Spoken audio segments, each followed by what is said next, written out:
이르시되 내가 애를 받도록 하시는지 해산하게 하지 아니하겠느냐. 하나님 이르시되 나는 해산하게 하는 이인즉 어찌 틀을 닦겠느냐 하시니라. 아멘. 오늘 본문은 아이 낳는 내용입니다. 여자가 아이 낳는 게 아니고 시온이 아이 낳는 내용입니다. 시온은 예루살렘 산 이름입니다. 시온산. 근데 그 산 이름이 예루살렘을 의미하고 또 크게는 이스라엘을 의미하고 또 이 선지서에는 그 이상으로 하나님의 나라를 의미합니다. 시온이라는 말의 뜻은 올라가다, 높다 그런 뜻이 그 의미 자체가 하나님 나라와 관련이 있죠. 바벨론 포로 후부터 이제 시온이라는 이름이 좀 더 이상적인 이름으로 사용됩니다. 이 이상은 지금 팔레스타인의 이스라엘에 있는 시오니즘, 그 시오니즘 들어보셨죠? 그 시오니즘하고 달라요. 그 시오니즘은 유대 우월주의, 이스라엘 예루살렘을 회복하고 그리고 그 땅, 그 민족이 전 세계 중심이 된다 하는 게 시오니즘인데 성경에 선지서의 시온은 그런 내용이 아닙니다. 그런 시오니즘이 아니고 예수님이 말씀하신 하나님의 나라를 향하고 있습니다. 하나님 나라, 시온, 하나님 나라. 그것도 예루살렘이 멸망한 후 포로 생활부터 예루살렘을 지칭했던 시온이 하나님의 나라를 향하여 있다. 예수님이 말씀하신 하나님의 나라는 특별합니다. 주기도문에서 하나님 나라를 말씀하고 있는데 뜻이 하늘에서 이루어진 것처럼 땅에서도 이루어지리라. 하늘에서 이루어지는 하늘나라. 그 나라가 예수님과 함께 우리에게 임했는데 뜻이 하늘에서 이루어진 것처럼 땅에서도 하나님 뜻대로 이루어지는 나라. 이 하나님 나라입니다. 이 하나님 나라. 예수님이 비유로 말씀을 많이 하셨는데 그 비유 공통점이 있어요. 시작을 해요. 씨를 뿌린다든지 달란트를 맡긴다든지 시작을 하고 과정이 있어요. 시간의 과정이고 사건의 과정이에요. 그리고 끝에 결론이. 그 결론은 대부분은 결산입니다. 시작을 하나님이 하시고 결산을 하나님이 하신데 그 가운데 있는 이게 이제 하나님의 나라의 이야기입니다. 하나님 나라의 이야기. 과정이 팔레스타인의 유대인이 생각하는 그 하나님 나라는 그냥 하늘에서 뚝 떨어지는 단편적인 그런 나라예요. 그런데 성경의 하나님 나라는 항상 과정을 말씀합니다. 과정.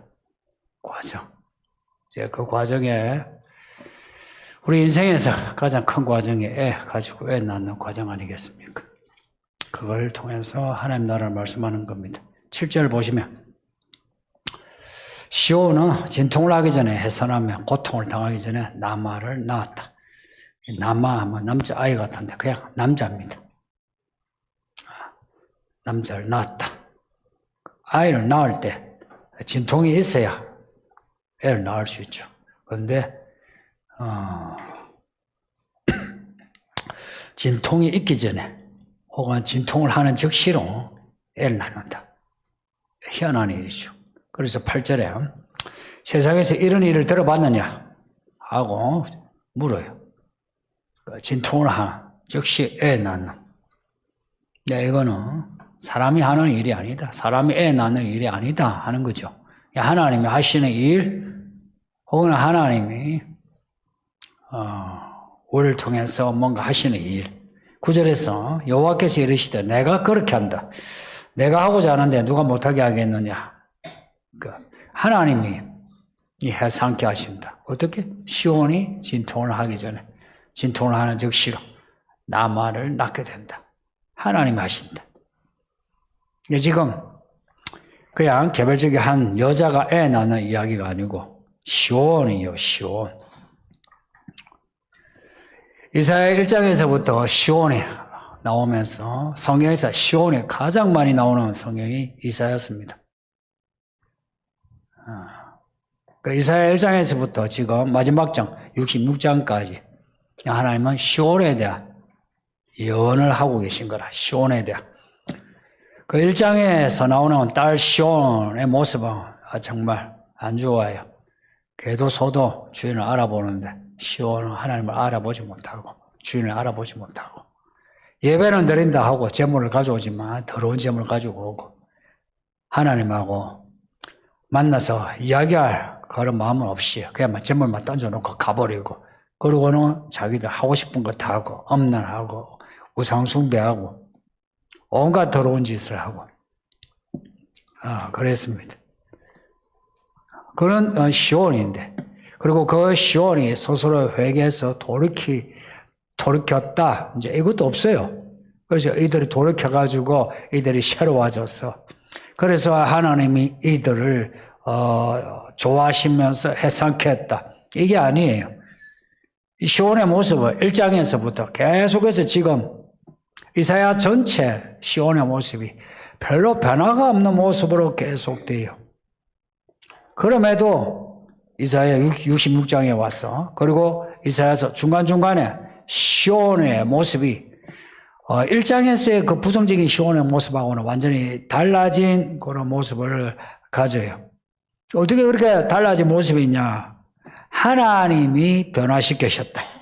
하나님이 시온, 딸 시온을 안 버리셨다.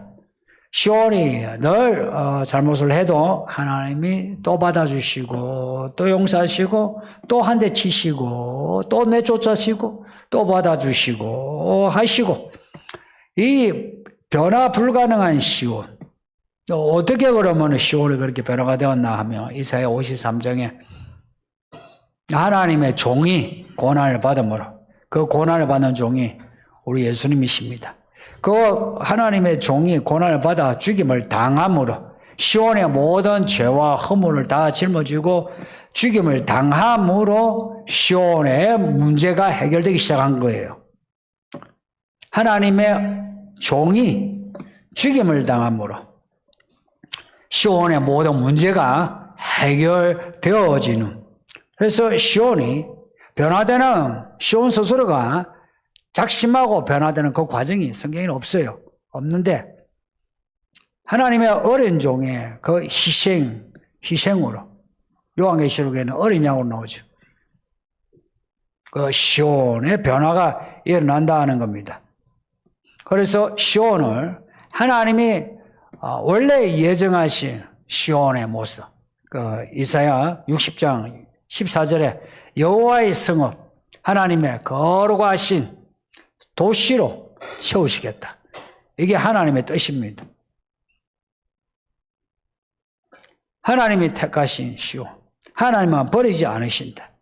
그 시온을 위하여 하나님의 종이 하나님의 아들 오셔 죽임을 당하셔 시온을 구원하시는 거예요. 근데 이걸 시온이 알아줘야 하는데 시온이 이걸 몰라요. 그래서 마음 아파하시고 앞에 52장 1절에서는 깰지어다 시온이여 깰지어다 하고 외칩니다. 우리 예수님이 깨어라 하신 것처럼 깨어라 깰지어다 하고 시온을 깨우시는 겁니다. 시온을 깨워서 남자를 해산하게 하시는 거예요. 이게 뭘 의미하느냐? 하나님은 시온에게 남아를 주셨다는 거예요. 시온의 모습이 어떠하든 시온은 남자아이를 잉태하고 있는 거예요. 아브라함에게 약속하신 그때부터 어쩌면 그 전에 에덴 동산에서 아담과 하와가 선악과를 먹었을 때에 여자의 후손이 뱀의 머리를 부숴버린다. 그때부터 시온은 이 나말을 품고 있는 거예요. 근데 문제는 이제 해산해야 하는데 해산할 힘이 없는 겁니다. 그래서 하나님의 아들이 직접 오셔서 이 시온이 잉태한 그 나말을 해산하는 겁니다. 실제로 아브라함이 이삭을 바친 그곳이 예루살렘이에요. 그 산이. 모세가 하나님을 만났던 그 산도 또한 솔로몬이 성전을 세웠던 그곳도 전부 예루살렘, 다 시온이. 그 이야기가 다 연결되는 거예요. 이거는 하나님이 작정하시고 이야기를 이것이어야 이렇게 연결이 되지. 긴 시간에 다른 시대에 사는 사람들이 이렇게 예루살렘을 중심으로 이런 일을 경험했다는 것은 우연이 아닌 거예요. 그 시온 이야기의 정점이야 뭐냐면 예수님이 그 시온산에서 죽으셨다. 성경에서 공식적으로 말하면 시온의 시작은 아브라함이고 그리고 시온의 정점은 예수님의 십자가입니다. 예수님이 어떻게 십자가에 못 박혀 죽었는지 우리는 알고 있어요. 예수님은 모든 고통을 다 받으셨어요. 고통을 십자가 고통만이 아니라 그 전에 사람들에 의해서 조롱당하고 무시당하고 채찍질 맞는 그 고통부터 해서 십자가에 달려 죽는 고통을 다 겪으셨어요. 오늘의 말씀만 보면 고통을 당하기 전에 나말을 해산한다. 고통을 당하는 즉시로 나말을 해산한다는데 예수님은 그러지 않으셨어요. 예수님은 모든 고통을 여자가 애 낳는 그 고통에 몇천 배의 고통을 예수님이 겪으시고 그리고 죽으셨어요. 무덤에 묻히셨어요. 우리가 아빠 죽는다 해도 안 죽었잖아요. 여자가 애 낳으면서 아프다 해도 또 낳고 또 낳잖아요. 예수님은 죽으셨어요. 무덤에 묻히셨어. 근데 무덤에 묻히셨는데 3일 만에 살아나신 겁니다. 예수님은 그러면 이렇게 살아나실 건데 왜 그러면 이런 고통을 당하셨나? 시온을 해산하기 위해서입니다. 시온의 문제를 해결하기 위해서는 예수님이 그 시온의 죄를 짊어지고 죽으셔야 하는 거예요. 그래서 시온을 다시 해산한다. 이 말이 무슨 말인지 한번 생각해 보세요. 다시 해산한다. 시온이 그 전에 시온산이 있어요. 시온이에요. 그래서 이스라엘 이야기는 시온 이야기예요. 그런데 그 이스라엘 이야기에 그 전환점이 예루살렘이 망하면서 이제 포로로 가는 겁니다. 이전의 시온은 이제 불가능합니다. 그래서 예전의 시온을 다시 새로이 세우기 위해서 그 새로운 시온을 세우기 위해서 예수님이 죽으신 겁니다. 그 새로운 시온을 세우기 위해서 이전의 시온을 정리한 거예요. 선지자들이 연했던 것은 지금의 시온, 그 당시에 그 시온의 문제를 지적하고 이 시온으로는 불가능하다. 시온에 따라 너희가 하나님 오라 해도 가지 아니하고 너희가 드린 제물로 더럽고 가정한 하나님이 비린내 난다 하는 그런 제물을 바친 거라. 그 당시에 그 시온의 절대 불능의 모습을 그리고 또 한편 하나님이 새로 세우시는 시온의 모습을 예언하고 있습니다. 그 과정에서 아수를 사용하시고 바벨론을 사용하시고 그리스 로마를 사용하셔서 시온을 다루시는 겁니다. 성전 무너지게 하고 포로로 끌려가게 하고 예루살렘이 초토화되잖아요. 그리고 끌려가서 온갖 수모를 당하고 그곳에서 70년을 혹은 어떤 사람은 그 이상을 그 땅에서 디아스포라 흩어진 이스라엘 사람으로 살면서 그러고는 이제 돌아와서 이제 스룹바벨 성전을 짓고 또 그 뒤에 헤롯 성전 짓고 뭐 이런 과정. 이 과정은 하나님이 시온을 다루시는 과정입니다. 하나님은 과정의 하나님인 거 잊지 마세요. 하나님은 과정의 하나님이십니다. 우리에게 은혜를 주실 때에는 그 은혜를 당장에 우리에게 필요한 걸 바로 눈앞에 주시는 게 아니고 어떤 과정으로 우리를 몰아넣으신다 하는 겁니다. 그렇게 해서 해산된 것이 새로운 시온. 뭐겠습니까? 새로운 시온. 새로운 시온. 뭐겠습니까? 예? 예? 새로운 시온이 뭐겠습니까? 와, 이거 생각지 않은 반응인데. 새로운 시온이 뭐겠습니까? 교회. 뭐 하니까 이제 새 예루살렘을 강조하니까 새로운 시온, 완성된 시온이 새 예루살렘. 이 개념을 아셔야 돼요. 있잖아요. 어떤 과학과 철학, 인문학보다 성경이 더 개념이 중요해요. 그래서 예수님이 하나님 나라 비유로 말씀하신 거예요. 이 개념이 일반적인 지식의 그 청위하고 그 지식의 결하고 달라서 예수님이 자꾸 비유로 말씀한 거예요. 그래서 이런 그 내용을 개념화해야 돼요. 구약의 시온하면 진짜 저 이스라엘이에요. 근데 지금의 시온은 교회예요. 이 교회예요.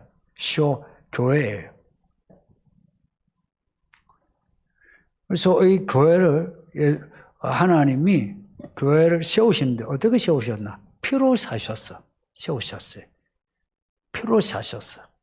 그래서 이 교회는 구약의 저 시온산하고 달라요. 시온산을 혹은 다윗성을 피로 세웠다. 그런 말 하지 않아요. 그죠? 교회는 피로 사셨어요. 그리고 하나님의 집이라 그래요. 그리고 그리스도의 몸이라 그래요. 성경은 이 교회를 하나님의 피로 사신 교회이기에 이 교회 안에 있는 성도들 또한 하나님의 피로 사신 사람들이에요. 그래서 요한계시록 5장에 피로 사신 이들을 하나님의 나라와 제사장으로 삼으셨다. 그렇게 말씀해요. 우리가 이렇게 보기에 뭐 별볼로 없는 사람처럼 보이는데 하나님이 피로 사신 사람으로 하나님께 드려진, 그러니까 제물 바치다 할 때 바쳐진 하나님의 나라요 하나님의 제사장이라 하는 겁니다. 그래서 잘 보세요. 구약의 시온은 시온 딸이에요. 딸 시온 그래요. 딸 시온 그래요. 근데 교회를 딸 교회라고 하는 거 들어보셨어요? 좀 생소하죠? 딸 교회 혹은 교회 딸 하지 않죠? 그죠? 교회는 뭐라고 해요? 그리스도의 신부. 딸 시온하고 그리스도의 신부하고 어느 것이 더 성숙하나요? 딸 시온보다 신부 교회예요. 그래서 구약의 그 시온은 신부의 그림자예요. 말하자면 신부의 어린 시절. 교회는 그 딸 시온에 이제는 그리스도와 함께 사랑을 나누고 이야기 나누고 일을 나누고 같이 갈 수 있는, 그래서 하나님의 나라를 신랑 신부로 같이 갈 수 있는 파트너예요. 교회가. 그리고 이 교회 성도들을 하나님의 아들들이라고 불러요. 교회 성도를 하나님의 딸들이라 부른 거 봤나요? 그냥 우리가 하나님의 아들, 딸 이런 건 하는데 성경에서 교회 성도를 하나님의 딸들이라고 들어보셨나요? 하지 않아요. 오늘 본문에 시온이 나만을 낳는다 그러죠. 시온이 나만을 낳는다. 여기 있는 여러분은 성별로는 여자가 있지만 믿음에서는 전부 다 믿음의 남자예요. 그래서 바울이 뭐라고 하냐? 사나이같이 믿으라 그랬어요. 성별로는 여자일지라도 믿음에서는 사나이가 되라는 겁니다. 그 사나이 여기에 남아 히브리어 헬라 같은 거예요. 같은 단어예요. 시온을 딸로. 그래서 이 딸의 그 약한 모습을 다 그냥 받아줬어요. 그래서 시온은, 구약의 시온은 해산을 못해요. 그러나 신약의 교회는 예수님이 피로 사셔. 그리스도의 신부라. 그래서 교회는 하나님의 아들을 낳는 곳입니다. 교회는 성도들의 어머니예요. 성도님들. 이 교회가 별거 아닌 같이 여기는 분들이 있는데 만만하게 보지 마세요. 별거 아닌 같이 여기는 분들 평생을 살아도 믿음 안 자라는 거 스스로 알아요. 그리고 옆에 사람도 알아요. 교회는 특별한 곳이에요. 어떻게 특별하냐? 이 교회는 성도들의 어머니라. 자식이 어머니 뭐라 하면 안 되죠. 말 잘 들어야 돼요. 왜냐? 교회는 성도들 낳는 곳이에요. 정상적인 교회는 사람을 낳는 곳이에요.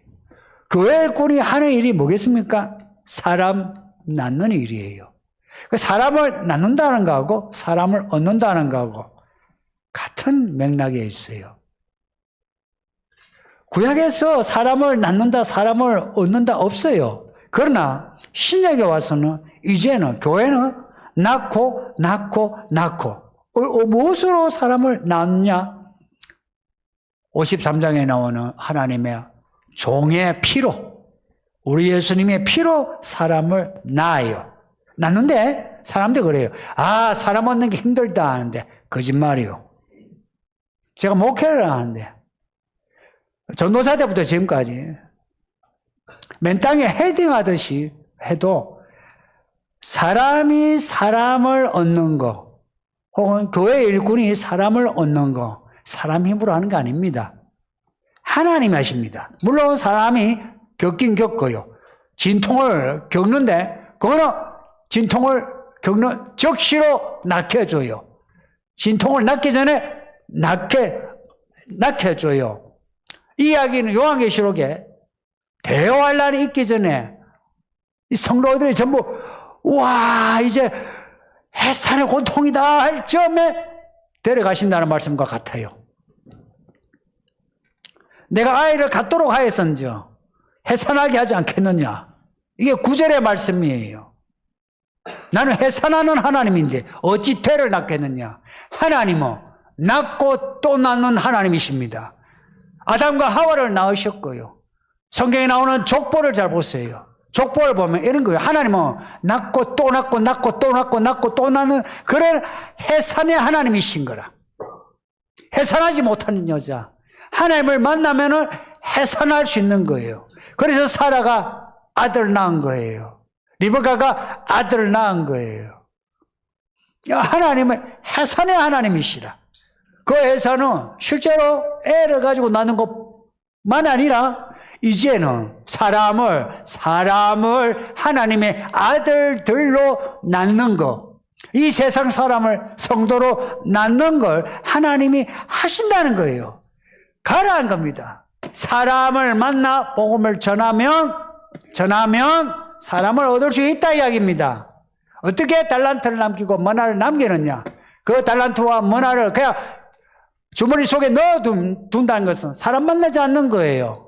받은 말씀 넣어두고 혼자서 아멘 할렐루야 하고 혼자서 왔다 갔다 혼자서 그렇게 해서 믿음 자라는 경우를 보셨나요? 그 받은 말씀 그걸로 사람을 만난 거예요.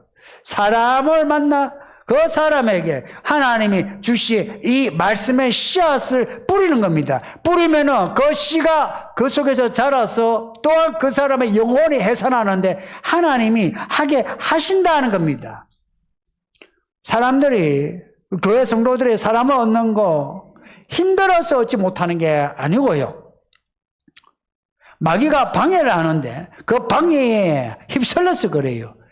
요한계시록 12장에 여자가 해산하려고 하는데 붉은 용이 따라다녀요. 그 해산한 그 나마를 죽이려고 하는데 그 나마는 메시아라, 못 죽여. 철장으로 만국을 다스리는 메시아라. 오히려 붉은 용이 꼼짝마오가 돼요. 아유, 그 메시아가 이를 타고 올라갔어. 근데 올라갔는데 갑자기 여자의 남은 후손이 또 나와요. 그 여자의 남은 후손이 누구겠습니까? 여자가 낳은 해산한 그 남자 그리스도 예수가 낳은 그리스도를 따르는 사람이에요. 그 사람들이 누구냐? 예수의 증거를 가진 사람이라 해요. 그리스도 남은 자손. 그 자손을 하나님이 독수리 날개처럼 그들을 덮어서 보호하셔 어디론가 데려가신다는 겁니다.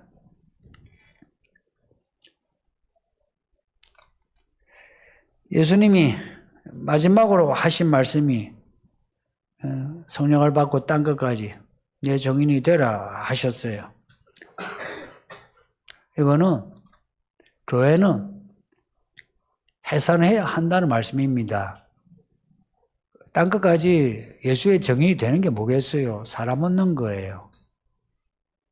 만일에 교회가 해산하지 못하면 요한계시록 그 7교회 그 책망을 받은 교회와 같은 거예요. 해산하지 못하는 교회는 정상적인 교회가 아니에요. 성도님들, 여기 목자, 리더, 교사, 교회 직분자들 잘 들어보세요. 우리가 하는 일은 사람 얻는 거예요. 그 사람 얻는 게 교회 안에 가만히 있는데 그냥 뭐 들어온 사람, 목장의 사람, 아이, 그들을 얻는 게 아니고 그들만이 아니라 우리가 만나는 사람들을 얻어야 돼요. 이 교회 성도들은 약간 불임의 성도들이 적지 않아요. 들은 거 많고요. 아는 것도 있어요. 말도 해요. 그런데 적당한 면으로 적당히 돈 쓰고 적당히 봉사하고 적당히 하는 걸로 해요. 있잖아요. 해산의 때까지 가야 해요. 그래서 진통이 있어야 해요. 그런데 그 해산하는 애를 가진 10달이 쉽던가요? 해산의 고통도 고통이지만 그 애를 가진 10달의 고통이 싫어서 애를 안 가진 사람도 있어요. 똑같이 그 사람을 낳는데 그 사람 잉태하는 고통도 힘들어가지고 잉태하지 않는 사람이 있다고요. 그리고 진통할 때 그 진통 생각만 해도 끔찍하다는 거라. 그래서 사람을 얻으려고 생각지 못한 사람도 있어요. 맨으로 우리끼리는 통해요. 저에게도 통해요. 더 이상 내가 요구를 하지 않아요. 맨으로만 되어도. 그러나 나중에 하나님 나라는 결산하는 나라입니다. 결산하는 나라는 우리에게 맡겨진 일에 대해서 사람을 얻는 해산한 열매를 가지고 우리를 따집니다.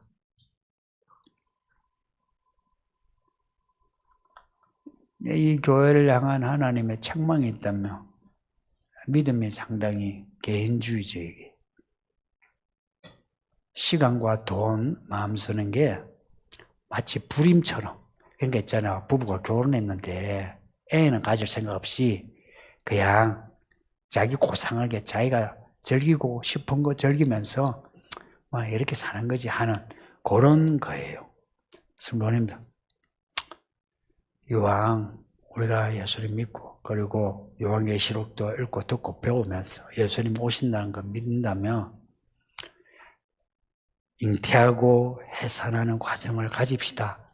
그거 내가 하는 게 아니고 하나님이 하게 해주신다 하잖아요. 진짜요. 제가 목회하는데 여러분 보고 내가 가만히 생각하니까 내 10몇 년 돼도 여러분에게 제가 힘들다는 말을 해본 적 있어요? 들어봤어요? 가식적이라서 하지 않은 거 아니에요. 힘든 거 아니에요. 근데 우리 성도들이 힘들다 뭐 이러면 사실은 뭐가 힘들지? 여러분의 삶을 공감 못 해줘서 그런 말 하는 게 아니고 이거는 우리가 해야 될 일에 대한 거예요. 저한테 힘들다 한 것은 힘든데 우리가 하나님 앞에서 힘들어서 못했어요 할 수 있는지 오늘 이 말씀은 해산의 고통 있기 전에 해산케 하니까 그렇게 해서 교회 예수님이 모든 고통을 겪으시고 우리에게 해산하라 이야기입니다. 사람을 잉태하고 낳으시는 하나님 일꾼들 되시기를 부탁합니다. 예, 우리 합심해서 기도합시다. 말씀 생각하면서 기도합시다. 아버지 하나님 감사합니다. 오늘 우리에게 말씀을 주시니 감사합니다. 우리에게 주신 말씀 잘 읽고 들어서 우리도 또한 우리 예수님 우리를 낳으신 것처럼 우리도 사람을 얻게 하여 주옵소서. 또